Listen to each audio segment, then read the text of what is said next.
Ok, então, inicialmente, eu gostaria de agradecer esse convite que me foi feito para vir até aqui, para poder discutir com vocês esses temas que não são tão caros. Agradecer também a todos os organizadores por essa possibilidade. Para mim é uma grande felicidade, né, poder partilhar com vocês algumas reflexões. A gente possa, então, a partir daí, ter uma discussão comum, né.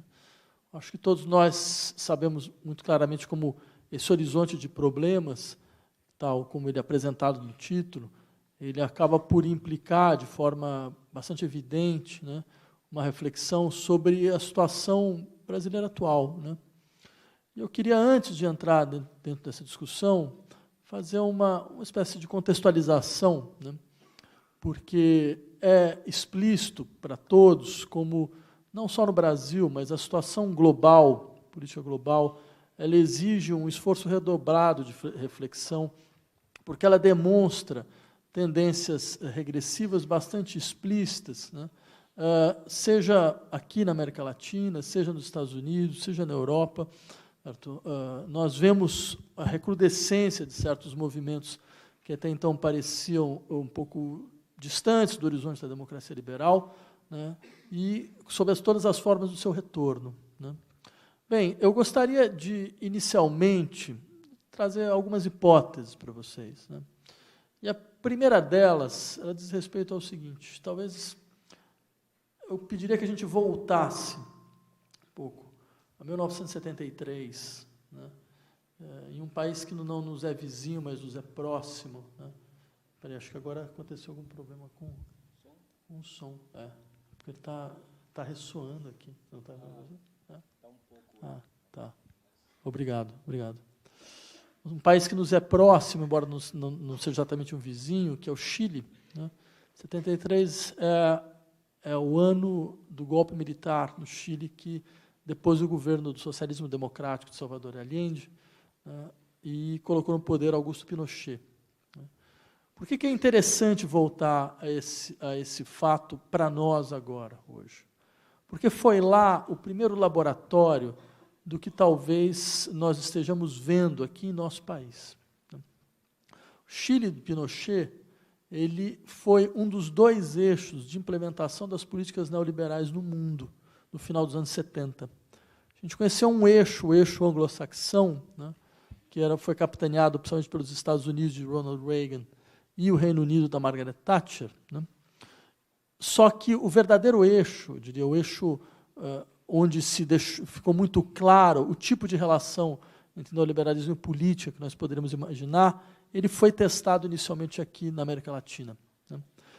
Foi lá que assim, as primeiras experiências vinculadas aos chamados Chicago Boys, né, foram implementadas de forma extensiva dentro de uma ditadura.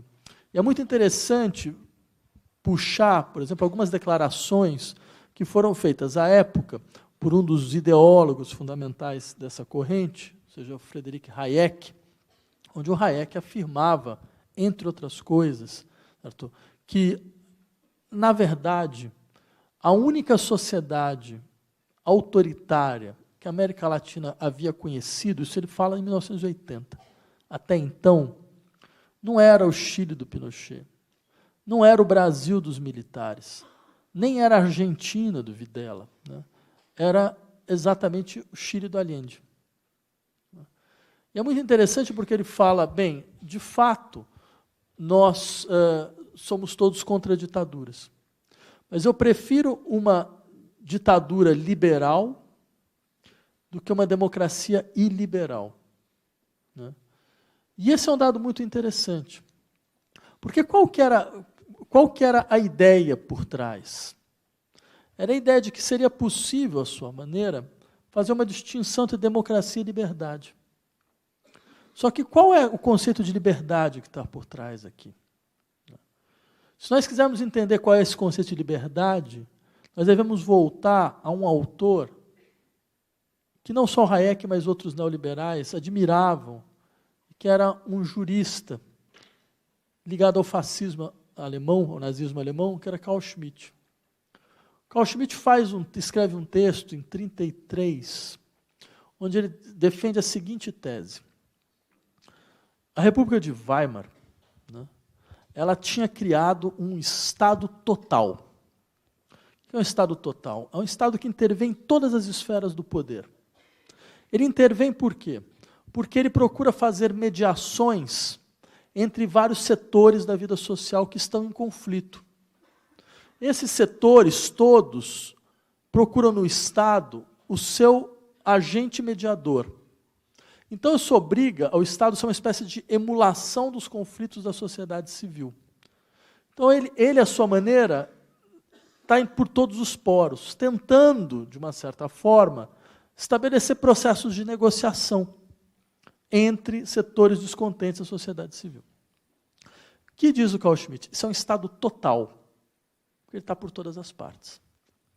Só que, contra esse Estado, qual que é o problema desse Estado? É que ele legisla na esfera econômica de maneira central, impedindo a liberdade de empreender, impedindo a liberdade de se dispor como agente econômico das propriedades, certo? Porque, afinal de contas, como ele está sendo a emulação dos conflitos da sociedade civil, esses conflitos estão baseados em luta contra a espoliação econômica, estão baseados em demanda de redistribuição, certo? Então ele é obrigado, de uma certa maneira, a travar, né, o que seria esse espaço, né, do empreendedorismo, que na verdade é um espaço, como nós sabemos, é um espaço da acumulação.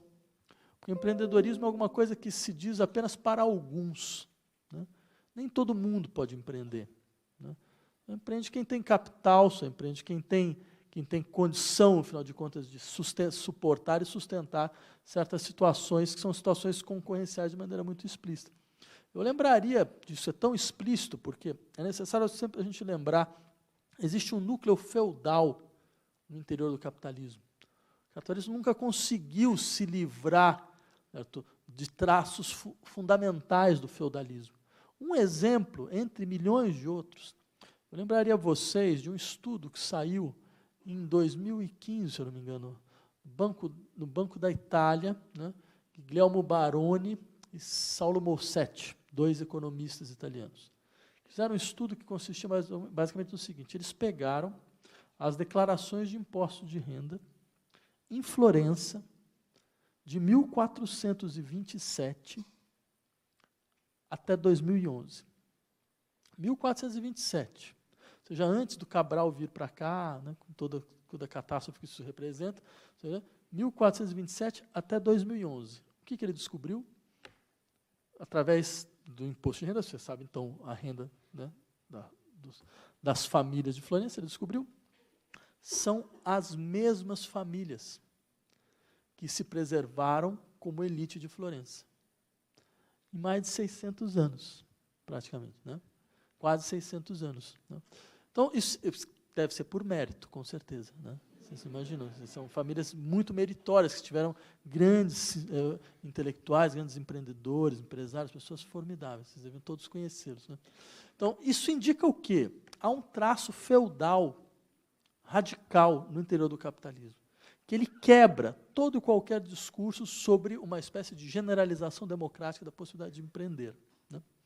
Só que o fato é que o Schmitt insistia na seguinte posição: para defender esta liberdade de ser agente econômico possuidor de propriedade sem que você tenha regulações estatais, é necessário um outro Estado total. Esse Estado total, ele tem uma diferença. Ele não é o Estado total porque ele media, ele faz a negociação, a mediação social por todos os lados. Ele é um Estado total porque ele interfere em todos os setores da vida social para despolitizar a sociedade. Isso significa para impedir que o embate político se dê. Para fazer com que todos aqueles conflitos que são políticos no sentido de discutir a partilha de poder, a orientação do poder e a possibilidade de poder vindo de certos grupos ou não, tudo isso seja eliminado da vida social, pura e simplesmente. Mas para isso é necessário um grau de violência estatal, até então nunca imaginado. E o que é interessante é que neoliberais como Hayek adotam essa perspectiva. É essa perspectiva que eles veem em implementação na ditadura chilena. Certo? É ela que, na verdade, acaba por aparecer porque ela demonstra um traço fundamental desta política. É necessário despolitizar a sociedade civil. É necessário fazer com que a política não circule na sociedade civil. E só tem duas maneiras de fazer isso: pela violência e pelo choque.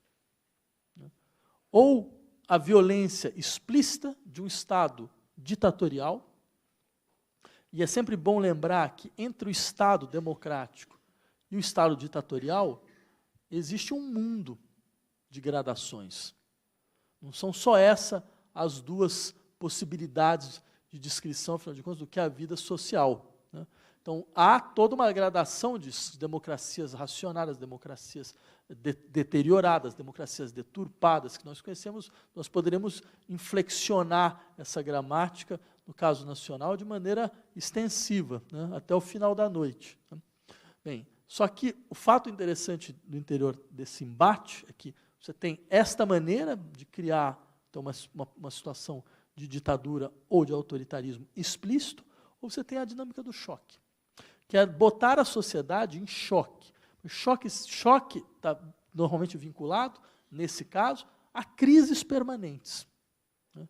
Então você tem uma dinâmica não de gestão de crise, no sentido de tirar a sociedade da crise, mas de gestão de crise no sentido de transformar a crise no modo fundamental de gestão. Isso nós vimos nesses últimos anos ser aplicado em escala global. Certo? Vejam a nossa situação.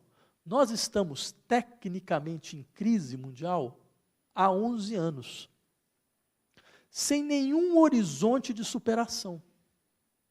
Desde 2008, o mundo está em crise. E todas as ações que foram feitas para superar esta crise não deram em nada.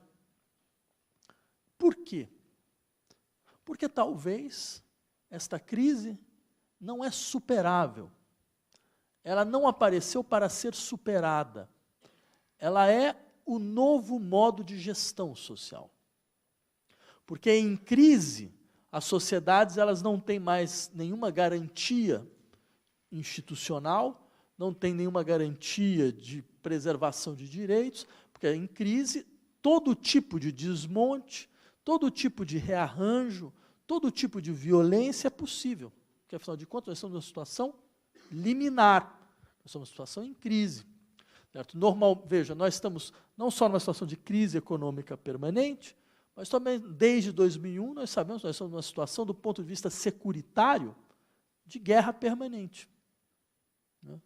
Uma situação global, isso é um tópico clássico, trabalhado por autores como George Agamben, já desde muito tempo. Ou seja, nós chegamos num lugar onde é praticamente impossível distinguir uma situação de crise, de guerra, e uma situação de paz. Nós estamos em luta contínua contra ameaças terroristas que vêm de maneira periódica, né, dos lugares mais improváveis, certo? Luta contínua contra possibilidades de invasões de território nacional por levas de refugiados, que a princípio destruiriam as conquistas civilizacionais, né, do progresso, né, das sociedades das quais nós fazemos parte, e por aí vai. Esse elemento demonstra, entre outras coisas, o quê?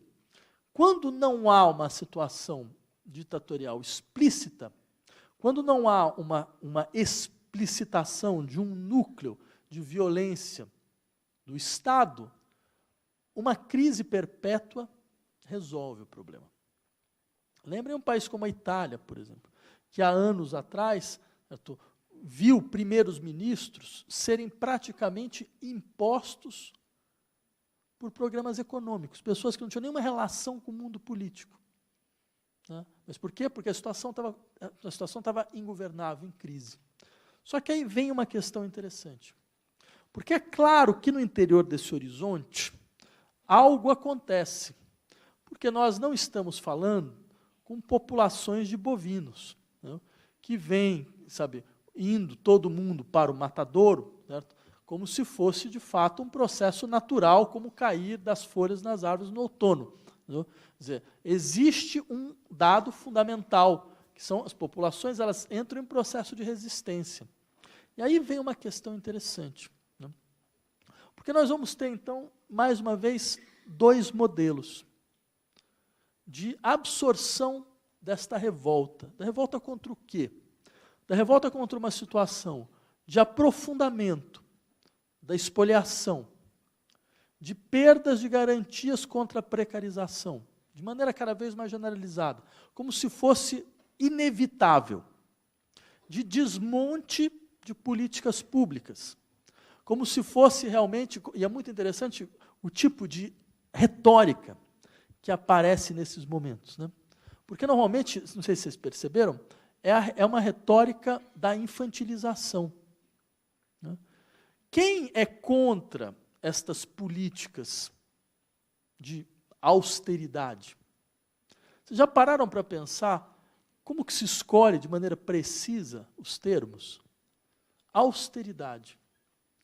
Quem pode ser contra a austeridade? A não ser um bando de irresponsável, um bando de moleque, entendeu?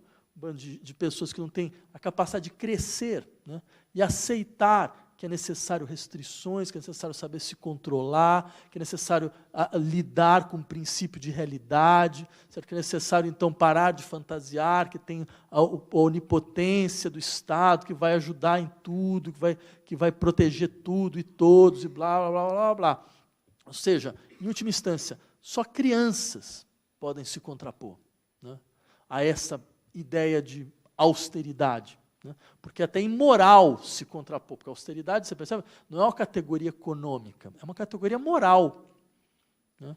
Ou seja, só alguém que tenha uma imoralidade do desperdício, do esbanjamento, do não saber qual é o valor das coisas, todo esse vocabulário patriarcal, paternal, familiar, moralista, que é imposto como elemento fundamental de uma psicologia social.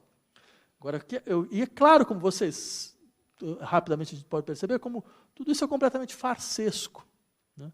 É completamente farsesco, porque gastos absurdos, certo, do Estado para conseguir liberar o sistema financeiro da sua própria catástrofe, poderia dar gastos que vão parar no bolso de executivos que vão receber tudo isso sob a forma de stock option, isso não tem nada a ver com austeridade, né?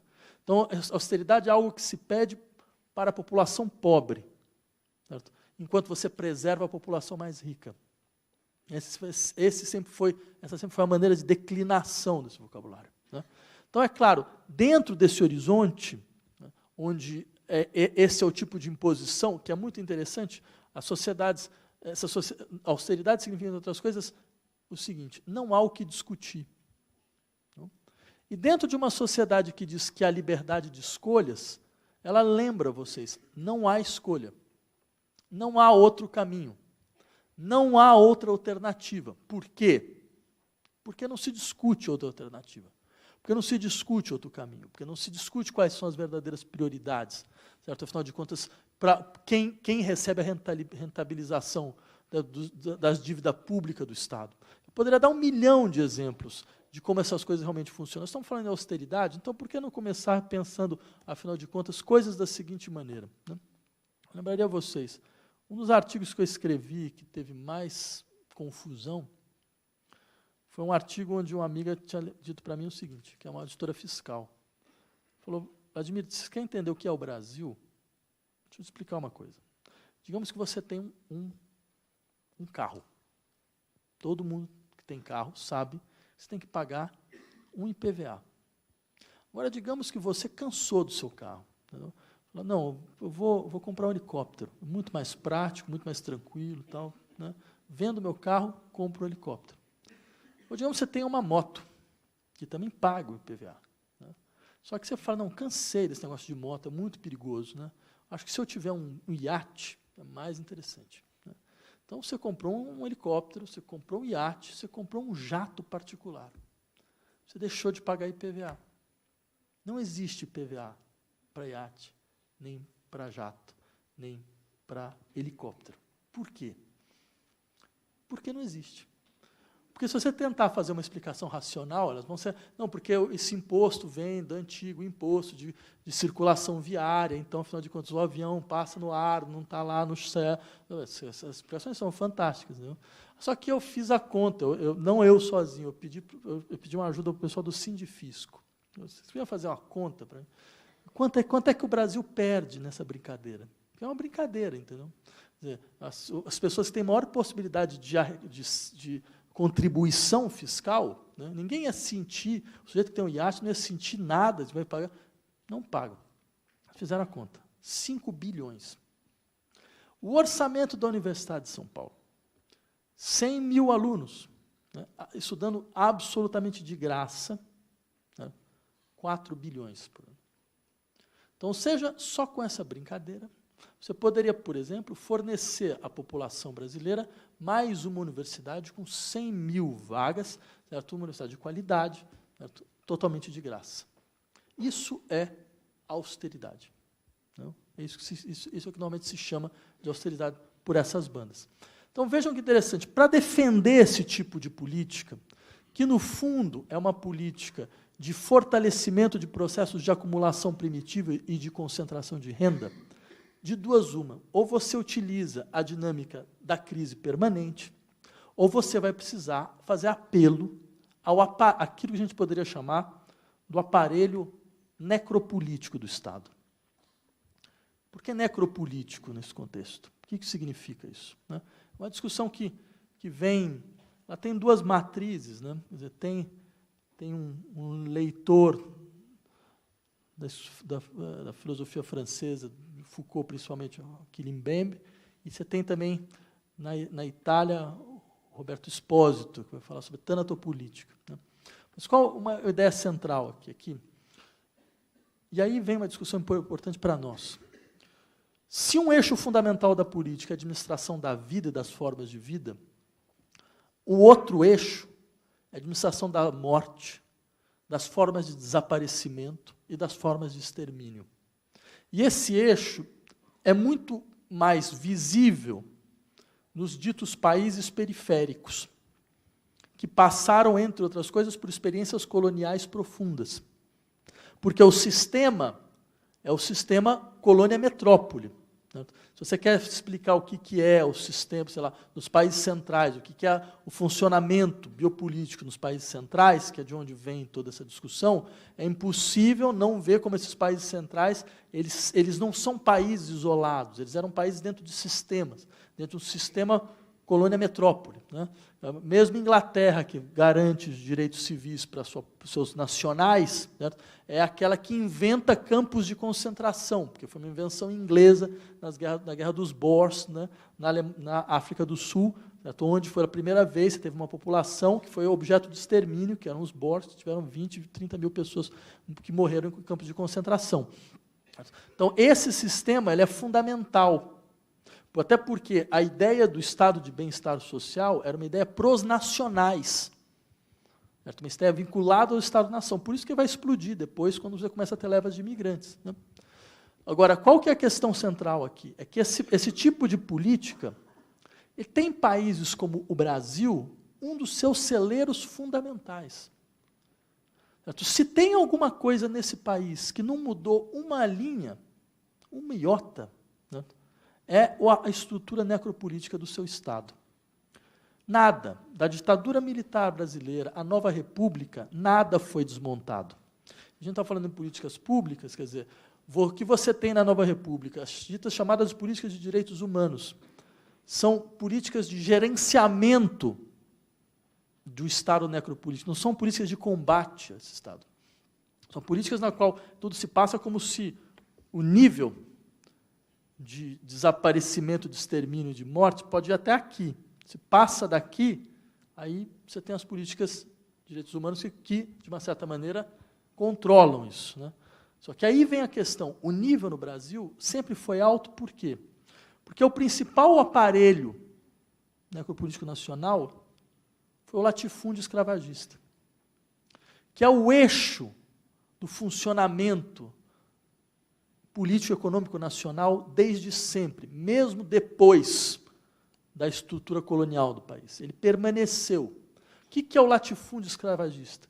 Concentração absoluta, desqualificação completa, certo? do que é a dimensão daqueles engajados no processo de trabalho, porque eles estão sob a forma de mercadoria, certo? E mais, morte, extermínio, desaparecimento, sem dolo, sem consequência.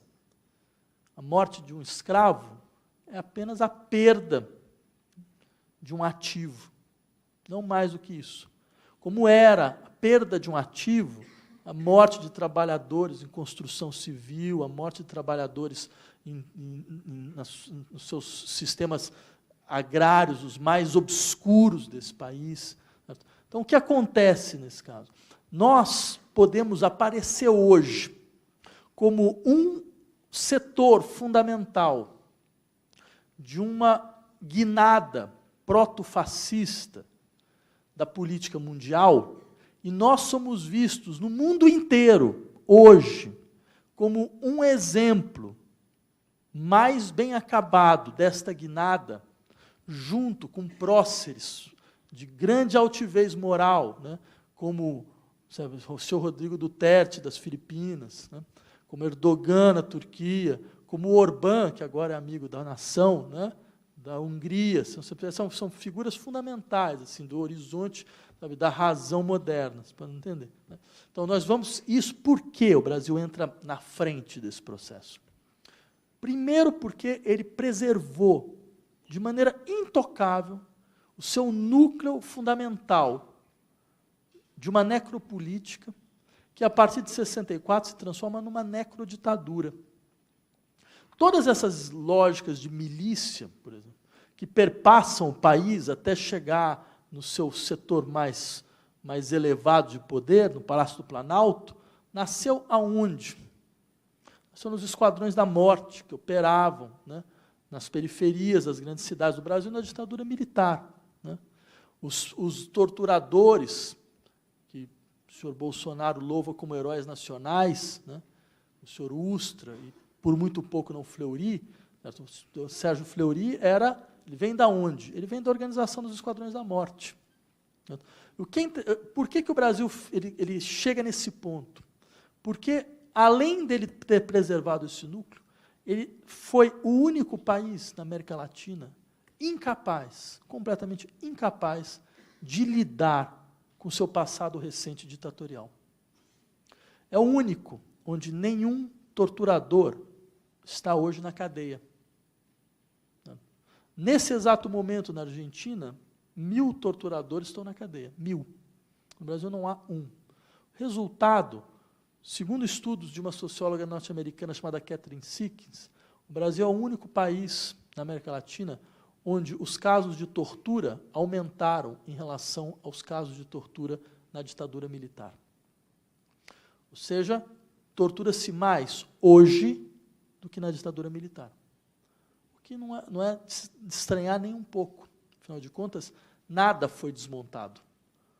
O aparato de extermínio não foi desmontado. Ele simplesmente funcionou, digamos, em modo não silencioso, que seria infame falar em modo silencioso. Modo silencioso do ponto de vista dos bairros de classe média das grandes cidades. Mas não modo silencioso do ponto de vista dos locais de operação desse processo. Né? As periferias das cidades brasileiras, certo? Onde os setores pobres da população vivem, certo? Ele estava lá a todo momento, agindo. Então, é claro, o que você tem nesse país? Um processo no qual passa-se incólume, completamente incólume, né?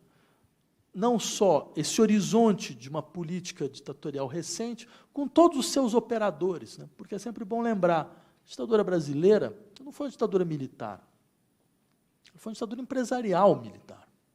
Né? A gente está falando de um país onde os aparatos de crime contra a humanidade, como, por exemplo, a Operação Bandeirantes, né, foram financiados pelo núcleo empresarial nacional.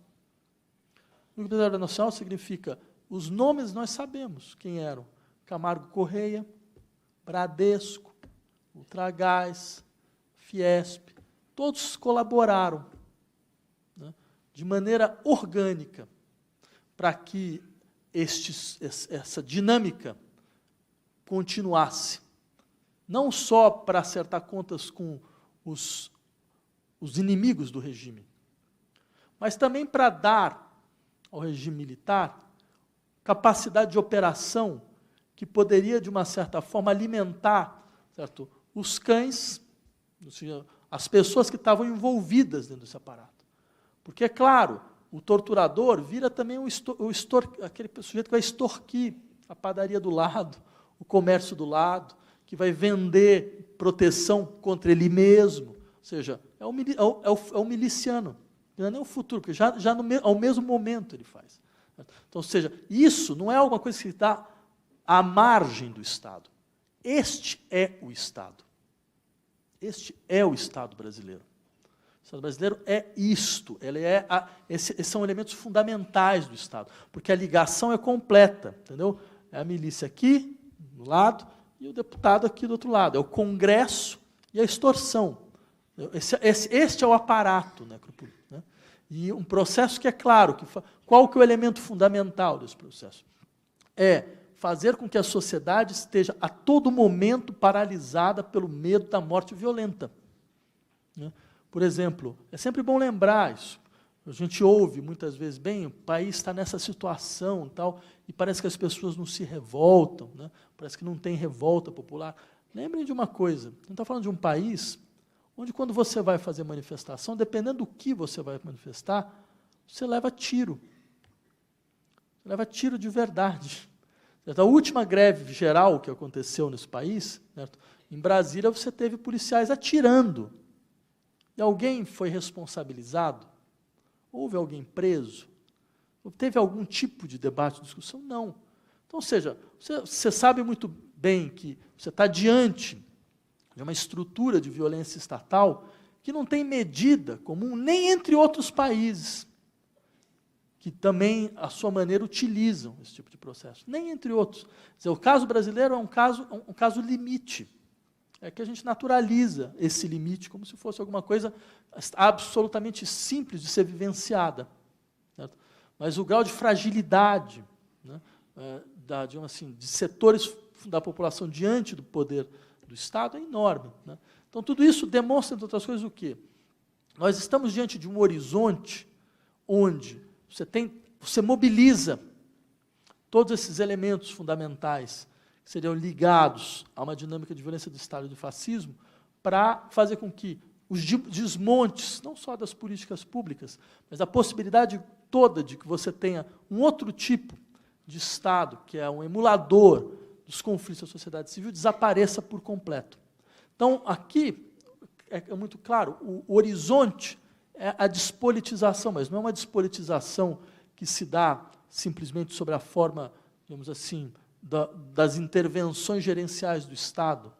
Ela se dá sobre a forma da ameaça física, da ameaça da violência e da violência efetiva. Né? A violência que se efetiva de maneira cada vez mais explícita e aberta, que se naturaliza de maneira cada vez mais explícita e aberta.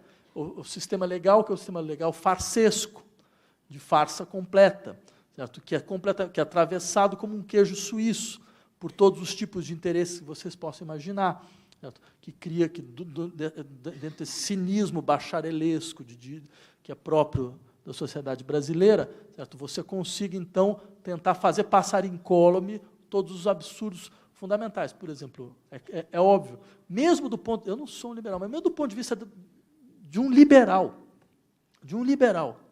um sistema que naturaliza, simplesmente vê como natural, um juiz grampear um advogado de defesa, é uma coisa impensável.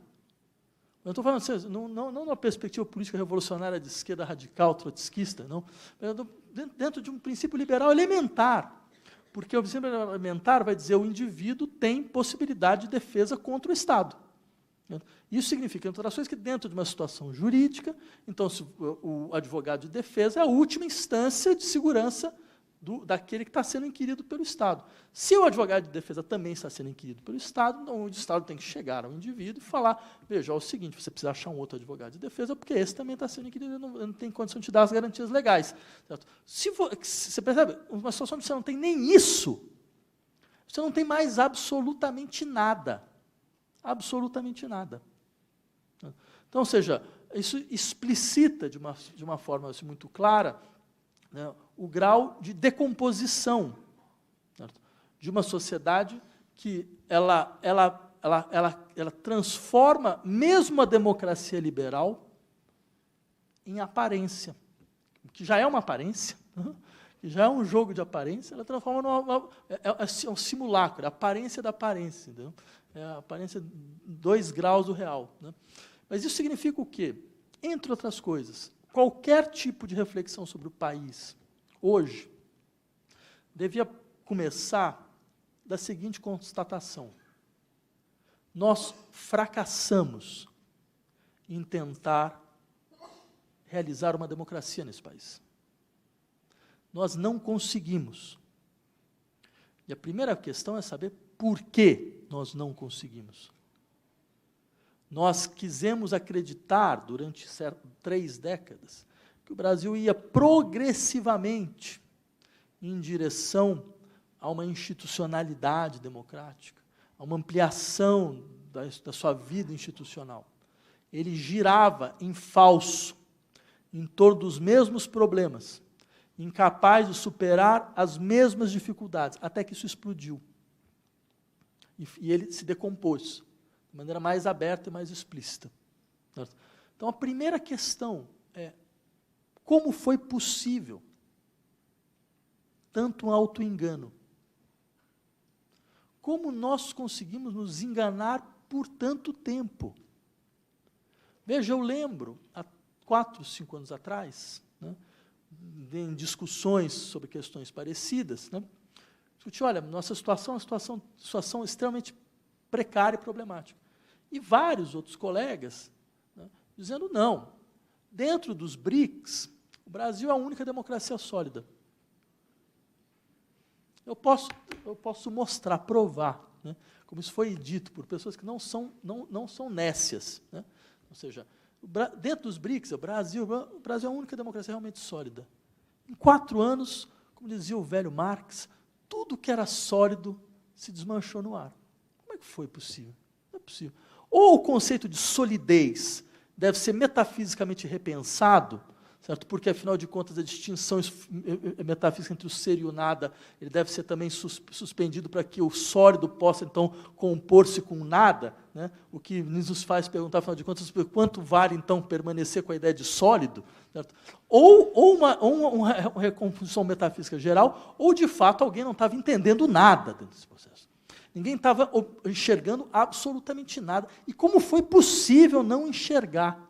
Essa que é a questão que me parece fundamental, porque, afinal de contas, se nós vamos ter um outro momento histórico, né, é necessário entender de maneira clara, mas não só clara, mas de maneira cruel, autocruel, certo? Com uma autocrítica profunda, né, no sentido de, afinal de contas, como nós nos enganamos dentro desse processo. Como nós acreditamos que nós vivemos uma democracia mais ou menos estável dentro desse processo.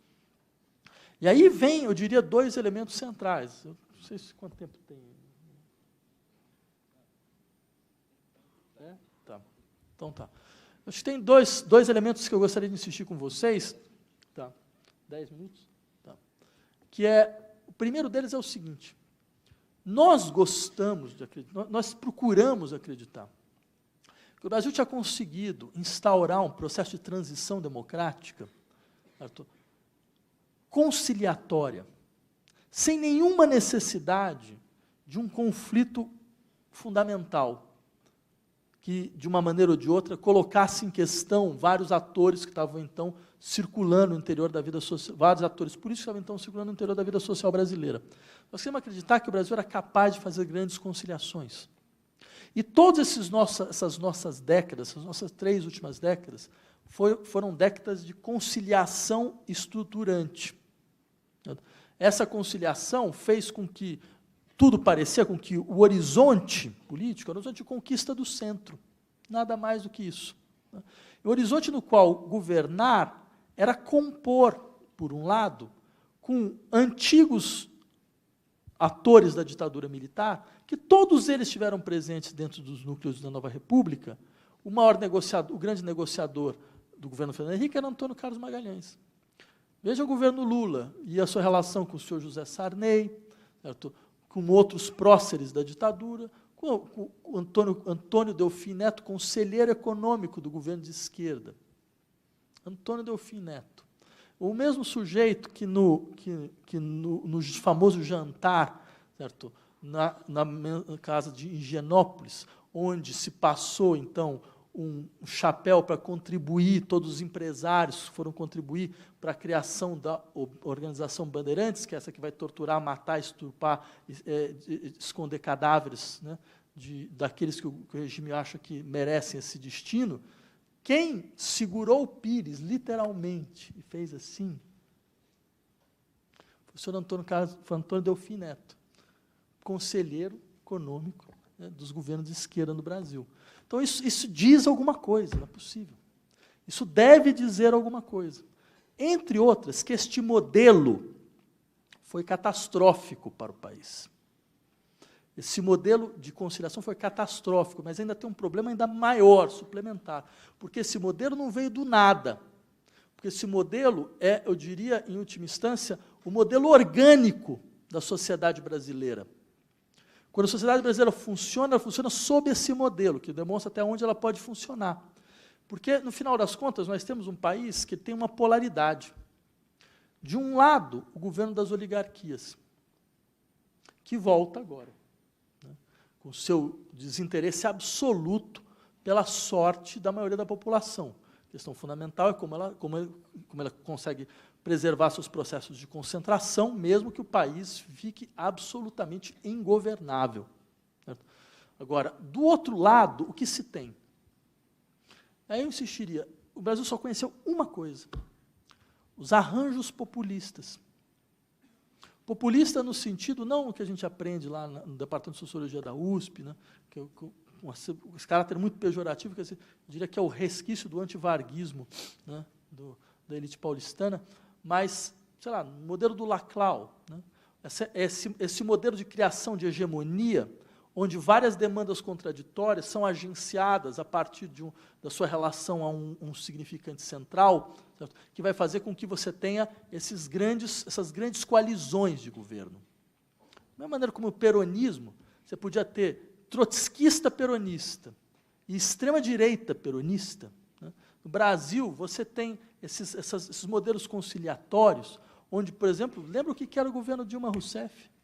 Quem estava na conciliação na base, né? Não é nem o apoio, a base do governo Dilma Rousseff? Partido Social Cristão, de um prócer da razão moderna, como o senhor Marcos Feliciano, era a base. Né? E o Partido Comunista do Brasil, que de comunista tem só um nome, né, mas isso é só para poder criar só poder fazer um arranjo pedagógico, mostrar para você, né, até onde a coisa vai, entendeu? Mas simplesmente para dizer, percebem? É óbvio que um sistema desse se transforma no quê? Na gestão da paralisia. Porque enquanto você tem uma margem, todo mundo anda, mas a margem ela dura pouco. E aí você entra com um problema. Cada setor vai paralisando o outro. Cada eixo vai paralisando o outro. Né? E essa paralisia, ela acaba fazendo com que vários setores da população vejam todos esses que estão dentro desse processo de gestão e se voltem contra todos eles. E, é claro, dentro desse horizonte havia duas saídas possíveis. Uma delas era aproveitar esse processo e falar de fato, esse país é ingovernável, esse modelo é ingovernável, mas tem mais, quem diz que nós queremos ser governados? Quem diz que nós estamos procurando alguém para nos governar? Talvez é um momento do país conseguir inventar aquilo que ele foi incapaz de inventar, que é um processo de transferência direta do poder àqueles que foram espoliados do poder. seja, um processo de destituição do Estado enquanto núcleo de decisão, para que as decisões voltem a estruturas cada vez mais diretas de democracia. E o que é fantástico desse país é que sequer o setor mais radical da esquerda é capaz de propor coisa parecida. Isso é completamente fora do horizonte. Certo? Isso é o que demonstra algum problema que aí toca a nós na universidade. Né? Porque eu gostaria de insistir um pouco nesse aspecto. Muitos acham que a universidade não tem função social mais. E esses que acham, eles estão normalmente nas universidades. Né? Ou seja, essa é a visão que boa parte de nós temos de nós mesmos. Né? Ou seja, de que, afinal de contas, nós não temos mais uma função, nós não temos mais protagonismo, nós nem devemos ter protagonismo, porque, afinal de contas, isso significa retirar as vozes de fulano, ciclano e beltrano, e coisas que todos vocês já devem ter ouvido. Só que veja que coisa engraçada, tem alguns que não acreditam que nós não temos mais força. Eles estão todos contra nós. Aqueles que estão contra nós, certo? A primeira coisa que eles fazem quando eles estão no governo, eles tentam nos calar, eles tentam nos fechar, eles tentam nos sufocar. Por quê? Porque a gente é irrelevante? Por que tanta confusão contra algo irrelevante? Contra grupos irrelevantes? Não é possível. Não é possível. Esse é mais um elemento fundamental desse sistema de auto-engano. Certo? Isso não é só no Brasil. Por que a primeira coisa, depois que o Erdogan fez um simulacro de golpe de Estado, né, contra ele próprio, né, a primeira coisa que ele fez foi fechar a universidade e botar 7.000 professores para fora? Por que o Orbán, amigo do seu Bolsonaro, certo, fecha departamento de estudo de gênero? Por quê? Porque é irrelevante? Ou porque tem uma importância central? E se tem uma importância central, por que a própria universidade não consegue perceber isto? Que ela é um elemento decisivo dentro dos processos fundamentais de transformação social. E ela deveria assumir isso de maneira desrecalcada, desproblematizada. Certo? Porque neste momento, como agora, por exemplo, seria fundamental que a universidade mostrasse para a sociedade civil que ela é um dos setores fundamentais de produção da imaginação social. Essa produção que tenta levar a imaginação social, as sociedades a imaginar aquilo que elas não querem imaginar, a pensar aquilo que elas não querem pensar, certo? A ter uma coragem que ela não tem naturalmente. Certo? Ou seja, mesmo essa dimensão, pensar o que parece impossível, saiu do horizonte. Por que saiu do horizonte das universidades? Certo? Porque ficou claro que era necessário nos submeter a um processo que consistia basicamente em dizer o seguinte: eu dou segurança para vocês, desde que vocês submetam de maneira profissional e rigorosa aos processos de avaliação, certo? Aos processos de mensuração, de quantificação da produção de nada. Né? Porque ninguém consegue mensurar produção intelectual dessa maneira. Certo? Porque ninguém vai francamente, então tá. Porque eu sou, lá na minha faculdade, responsável pelo processo de internacionalização. Então, a gente vê as coisas mais surreais do mundo. Né? Então, tem alguém filmando esse negócio? Tem? Então, se eu puder desligar por 2 minutos, né? Porque vai que a pessoa descobre. Né? Não, 2 minutos só. Né?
Porque quando a universidade deixou de ser um problema, ela foi sendo desmontada.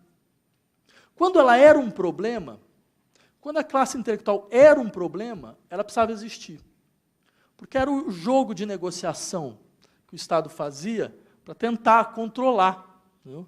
Agora, quando ela deixou de ser um problema, quando ela ficou totalmente bem integrada, aí você podia fechar e ninguém ia falar nada. Então, veja, para um país como o Brasil, no qual o eixo classe intelectual, sociedade civil é extremamente forte, Lembrem as gerações e gerações de intelectuais públicos que nós sempre tivemos. Sérgio Buarque de Holanda, Darcy Ribeiro, Celso Furtado, certo? Milton Santos, Josué de Castro, certo? Paulo Freire, e não, intelectuais decisivos na constituição mesmo do que significa, afinal de contas, o desejo de país. O desejo de país, o desejo do que o Brasil pode vir a ser. Entendeu? Então, ou seja, pensar que um país como esse, ele não ia, quando nos seus momentos de maior repressão e regressão, não ia tentar desativar suas universidades, é não saber do que se trata o Brasil. Saber do que a gente está falando quando a gente está falando em Brasil. Certo? E é isso que, de uma certa maneira, a gente está vendo agora. Então, isso, pelo menos, é um fator fundamental. Vocês são absolutamente centrais nesse momento histórico do país. Certo? Vocês estão numa situação central. Certo? E é necessário que todos assumam isso de maneira clara. Certo? E mais do que isso, que nós, de uma certa forma, compreendamos que existe uma articulação, e ela sempre foi, eu terminaria um pouco por aí, ela sempre foi potencialmente revolucionária. Quando se articula os setores da classe intelectual com os setores desfavorecidos da vida social, com as classes vulneráveis da vida social, você sempre tem uma conjugação explosiva. Certo? Se os conservadores, no século XIX, ao falar da Revolução Francesa, falavam, oh, isso é o que dá deixar essas ideias circularem, pega o Carlyle, pega o Burke falando sobre a Revolução Francesa, isso é o que dá essas ideias malucas de filósofos circular. Entendeu? Olha a confusão que isso dá. Veja que coisa fantástica. Quer dizer, os conservadores sabem a força das ideias. Só nós não sabemos. Só nós não acreditamos. Certo? Então, se isso acontece, é porque, de fato, quando você tem algum tipo de contato efetivo entre a negatividade dos setores das classes subalternas e a negatividade da classe intelectual, você tem uma situação ingovernável. Ingovernável. E não é à toa que, quando o Estado brasileiro ele mostra sua face ditatorial, você vai abrir as valas, né, dos corpos dos mortos pela ditadura, estão os dois abraçados. Então, os setores da classe intelectual, que faziam parte da guerrilha, e as classes mais vulneráveis. Então, a gente se encontra. É uma pena que a gente só se encontre na morte. Entendeu? Seria bom para o país que a gente se encontrasse antes da morte. Entendeu? Antes das máquinas necropolíticas começarem a funcionar e começarem a atirar nos dois polos. Entendeu? Então, seria bom a gente começasse a fazer isso antes, porque isso seria um alento para o nosso país. Era isso. Muito obrigado.